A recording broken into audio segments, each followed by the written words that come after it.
Harappan civilisation में बहुत सारी चीज़ों को इंपोर्ट भी किया जाता था और बहुत सारी चीज़ों को एक्सपोर्ट भी किया जाता था। तो ये भी देखना ज़रूरी है। सारी चीज़ों को देखना तो ज़रूरी नहीं है, बट कुछ चीज़ें जो है बहुत इंपॉर्टेंट हो जाती हैं एग्ज़ाम पॉइंट ऑफ व्यू से, जिनके पूछे जाने के चांसेस बहुत ज़्यादा हो जाते हैं। तो हम उनको देखेंगे जो इंपॉर्टेंट चीज़ें हैं कि वो कौन कौन सी चीज़ें थी। अब देखो, हमें ये तो पता चलता है कि हड़प्पन सिविलाइजेशन में ट्रेड रिलेशंस हमें देखने को मिलते हैं मेसोपोटामियन सिविलाइजेशंस के साथ। कौन कौन से एविडेंस मिले अभी हम देखेंगे आगे। तो इसका मतलब कुछ चीज़ें इंपोर्ट भी होती थी बाहर से और कुछ चीज़ें जो है यहाँ से एक्सपोर्ट भी होती थी। जब ट्रेड होता था, है ना, तो साफ सी बात है, जाहिर सी बात है कि कुछ चीज़ें इंपोर्ट्स भी होंगी और कुछ चीज़ें जो है एक्सपोर्ट भी होंगी। तो कौन कौन सी चीज़ें इंपोर्ट होती थी, हम कुछ इंपॉर्टेंट चीज़ों को देख लेते हैं। जैसे गोल्ड है, तो गोल्ड को इंपोर्ट किया जाता था। कहाँ से गोल्ड को इंपोर्ट किया जाता था? कोलार। ये कहाँ पे है? कर्नाटका और अफ़गानिस्तान। तो ये इंपॉर्टेंट है, ये ध्यान रखना है ना। गोल्ड को कहाँ से इंपोर्ट किया जाता था? कोलार जो माइन है कर्नाटका, वहाँ से और अफ़गानिस्तान से। ठीक है। उसी तरह से सिल्वर को अफ़गानिस्तान से, पर्शिया से यानी ईरान से। गोल्ड को कहाँ से? कोलार यानी कर्नाटका से, अफ़गानिस्तान से। सिल्वर को अफ़गानिस्तान से, पर्शिया यानी ईरान से। और कॉपर को कहाँ से? खेतरी, राजस्थान से, बलूचिस्तान से। ठीक है। और टिन को अफ़गानिस्तान से और बिहार से। लापिस लजूली अगर देखें तो इसको बदख्शां, अफ़गानिस्तान से इंपोर्ट किया जाता था। ठीक है। तो ये इनका याद रखना बहुत ज़रूरी हो जाता है एग्ज़ाम पॉइंट ऑफ व्यू से। इनके पूछे जाने के चांसेस बहुत ज़्यादा होते हैं कि गोल्ड को कहाँ से इंपोर्ट किया जाता था, तो कर्नाटका अफ़गानिस्तान से। सिल्वर को कहाँ से? अफ़गानिस्तान और पर्शिया ईरान से। कॉपर को कहाँ से? खेतरी माइन जो है राजस्थान में, वहाँ से और बलूचिस्तान से। और टिन को कहाँ से? अफ़गानिस्तान और बिहार से। और लैपिस लाजुली को अफ़गानिस्तान से, या फिर बदख्शां अफ़गानिस्तान से। ठीक है। अब कुछ इंपॉर्टेंट हम देखते हैं एक्सपोर्ट्स को, कि कौन कौन सी चीज़ें यहाँ से एक्सपोर्ट की जाती थी। तो एग्रीकल्चरल प्रोडक्ट्स जो है ना एक्सपोर्ट किए जाते थे। Cotton goods, terracotta figurines, pottery, certain beads. तो इन चीज़ों को जो है एक्सपोर्ट किया जाता था।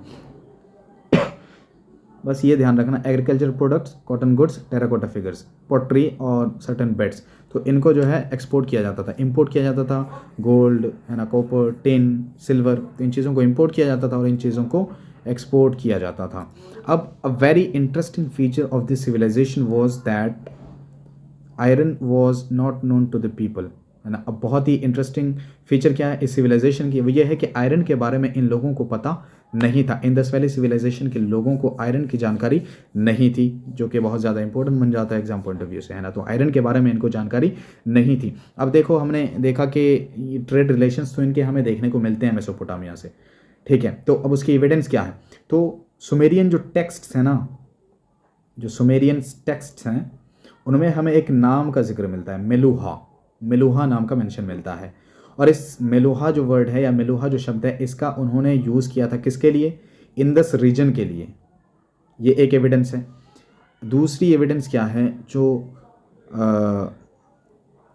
सूसा और उर, ये दो जगह हैं कहाँ पे? मेसोपोटामिया में।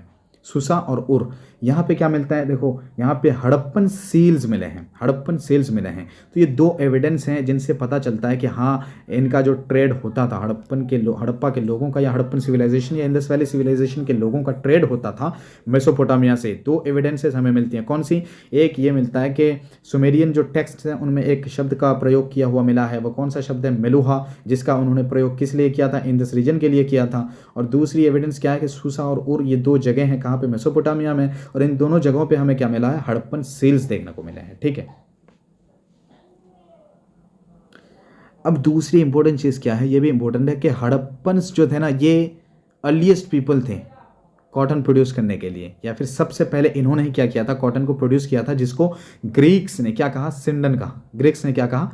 सिंडन कहा है। तो बहुत ही इंपॉर्टेंट हो जाता है कि कॉटन को सबसे पहले किन लोगों ने प्रोड्यूस किया था? तो हड़प्पा के लोगों ने प्रोड्यूस किया था। इंडस वैली सिविलाइजेशन के लोगों ने प्रोड्यूस किया था कॉटन को, जिसको ग्रीक्स ने क्या कहा? सिंडन कहा है। ठीक।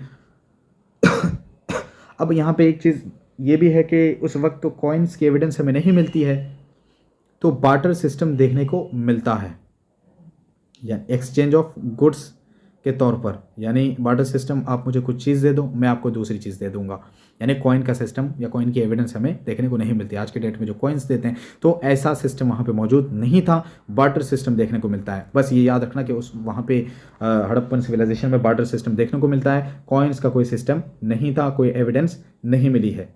ओके, फिर लोथल, ये बहुत इंपॉर्टेंट है, कहाँ पे है? गुजरात में है। तो लोथल जो है ना, ये एंशियंट पोर्ट है इंडस वैली सिविलाइजेशन का। लोथल बहुत इंपॉर्टेंट, गुजरात में है। और इंडस वैली सिविलाइजेशन, अब पूछा जाता है कि इंडस वैली सिविलाइजेशन जो है वो अर्बन थी या फिर रूरल थी, तो प्राइमरीली ये जो है ना अर्बन थी, ठीक है। Indus valley civilisation primarily urban थी।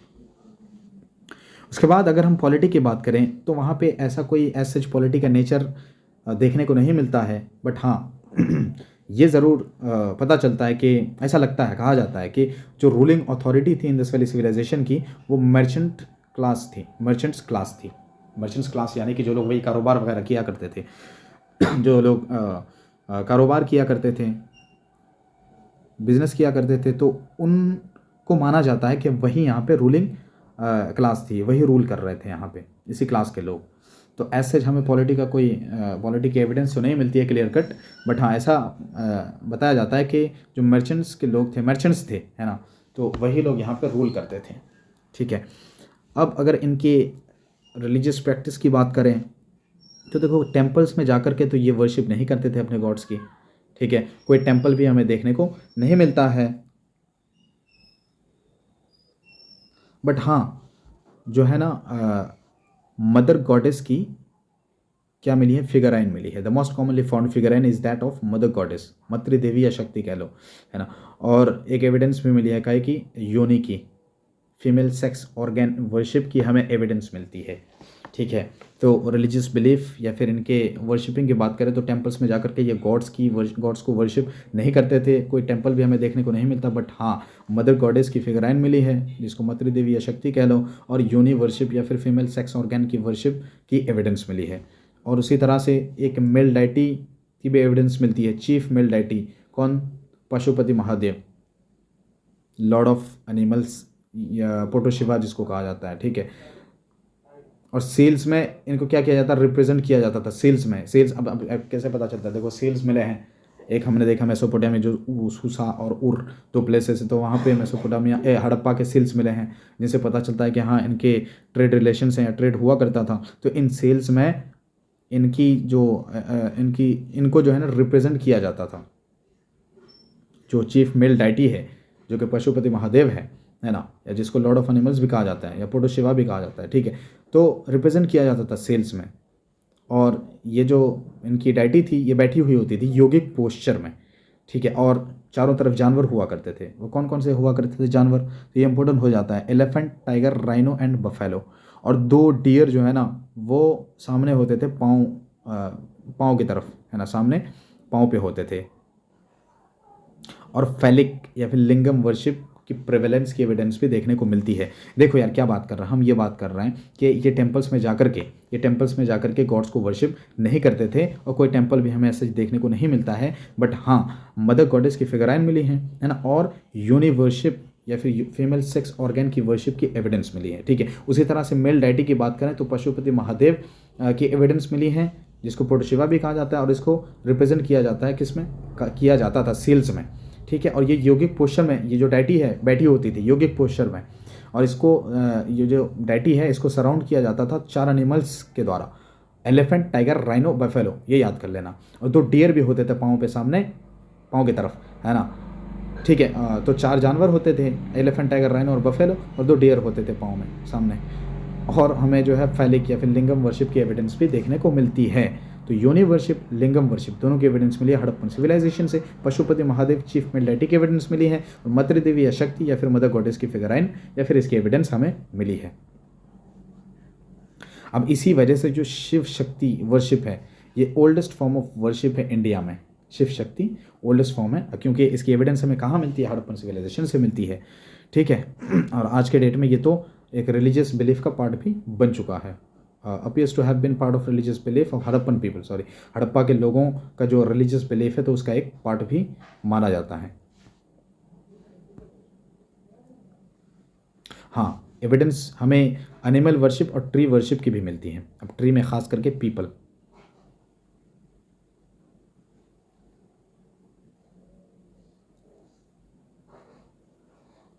अब एक इम्पोर्टेंट बात क्या है,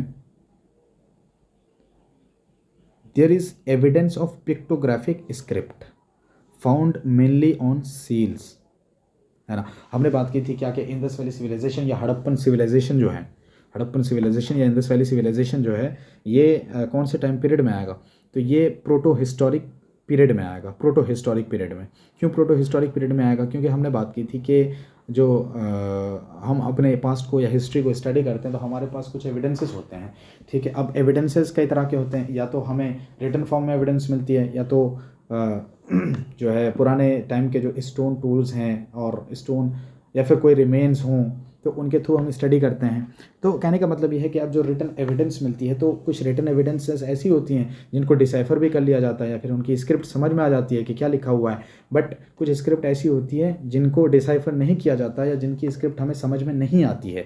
तो हड़प्पन सिविलाइजेशन जो है यहाँ पे हमें स्क्रिप्ट तो मिली है, यानी कि रिटन एविडेंस तो मिली है, बट उसको डिसाइफर नहीं किया गया है। तो इस वजह से ये कहाँ पे आता है, प्रोटो हिस्टोरिक पीरियड में आता है, ठीक है। क्योंकि the script has not been deciphered so far but overlap of letters on some of the portraits of from Kalinga show that writing was boustrophedon. तो ये याद रखना बस कि इसमें जो इनकी स्क्रिप्ट है उसका नाम क्या है, बोस्ट्रोफेडन, और इसको डिसाइफर नहीं किया गया है।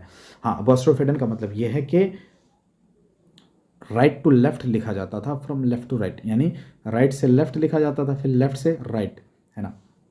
क्या मतलब होता है इसका, इसका मतलब ये है कि हम ऐसे स्टार्ट करेंगे, इधर से ऐसे स्टार्ट करके फिर इधर से आ जाएंगे, है ना। यानी कि हम राइट से स्टार्ट किया, लेफ्ट की तरफ गए, फिर लेफ्ट से राइट की तरफ आएंगे, फिर ऐसे चलता रहेगा, ठीक है। तो ये इस तरह की इनकी स्क्रिप्ट हुआ करती थी, कैसे बोस्ट्रोफेडन जिसको कहा जाता है, यानी राइट टू लेफ्ट फिर left to right in alternate lines, ठीक है।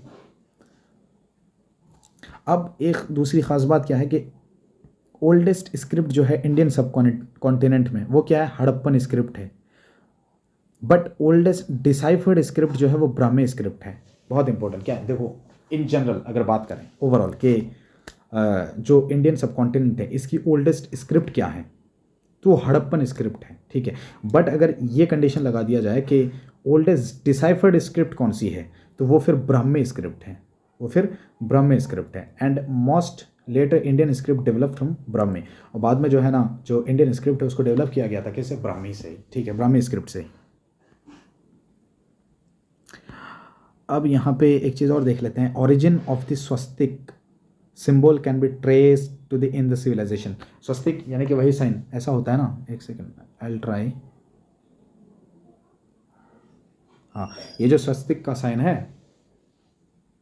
तो इसको ट्रेस किया जाता है कि इसका ये जो सिंबल है कहा जाता है कि ये इंडस वैली सिविलाइजेशन से ही ओरिजिनेट हुआ था, या फिर इसका ओरिजिन जो है ना वो ट्रेस किया जाता है इंडस वैली सिविलाइजेशन तक, यानी वहीं से जो है इसकी शुरुआत हुई थी, इस साइन की शुरुआत हुई थी, इसका ओरिजिन है इंडस वैली सिविलाइजेशन। और फिर जो इंडस वैली सिविलाइजेशन डिक्लाइन हो जाती है तो इंद्र जो गॉड है उसको माना जाता है, उसको जिम्मेदार ठहराया जाता है कि हाँ इंद्र जो है यही जिम्मेदार है, यही रिस्पॉन्सिबल है for the decline of the Indus valley civilisation. तो ये कुछ फैक्ट्स हैं, हमने क्या क्या देख लिया, हमने कुछ इंपोर्ट्स देखे कि कौन कौन सी चीज़ें इंपोर्ट की जाती थी, गोल्ड देखा, सिल्वर देखा, टिन है ना, कॉपर, इन चीज़ों को देखा। फिर हमने एक्सपोर्ट्स देखा, उसके बाद जो है ख़ास हमने क्या देखा कि जो इंडस वैली सिविलाइजेशन के लोग थे इनको आयरन के बारे में जानकारी नहीं थी। ट्रेड रिलेशंस की बात करें तो मिलुहा जो सुमेरियन टेक्स्ट हैं वहाँ हमें ये शब्द देखने को मिलता है जो कि दर्शाता है इंडस रीजन को। उसी तरह से फिर दो मेसोपोटामियन प्लेसेस हैं सूसा और उर, यहाँ पे हमें हड़प्पन सिल्स देखने को मिलते हैं। फिर एक ख़ास बात क्या थी, ये थी कि हड़प्पा के जो लोग थे वो सबसे पहले उन्होंने क्या किया था, प्रोड्यूस किया था कॉटन को, जिस ग्रीक्स ने सिंडन कहा, ठीक। फिर जो है हमें कॉइन्स का कोई सिस्टम देखने को नहीं मिलता, इसका मतलब वहाँ पे बार्टर सिस्टम था। बार्टर सिस्टम यानी आप कुछ सामान दे दो, मैं कुछ सामान देता हूँ आपको दूसरा, तो ये सिस्टम हमें देखने को मिलता है। This was the method of exchange of goods basically. और फिर जो है लोथल एक एंशियंट पोर्ट है इंडस वैली सिविलाइजेशन का जो गुजरात में है, ठीक। और इंडस वैली सिविलाइजेशन जो थी वो अर्बन थी, रूरल नहीं थी।